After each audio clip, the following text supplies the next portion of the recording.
Hello, everyone. I'm Alicia. Welcome to Mission Vocab. Today's advanced English vocabulary word is inefficient.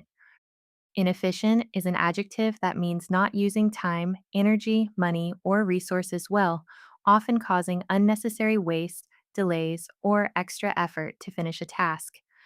For example, the old filing system was inefficient because employees spent several minutes searching for documents that should have been available instantly. Her morning routine became inefficient when she checked messages between every task and kept losing focus before leaving the house. The factory's inefficient machines used too much electricity, broke down often, and slowed production during the busiest season of the year. Synonyms for inefficient include wasteful, unproductive, ineffective, slow, disorganized, uneconomical, poorly managed, and impractical. Inefficient often describes systems, methods, routines, or machines that waste resources or effort. It is more specific than bad because it explains how something fails. That's inefficient.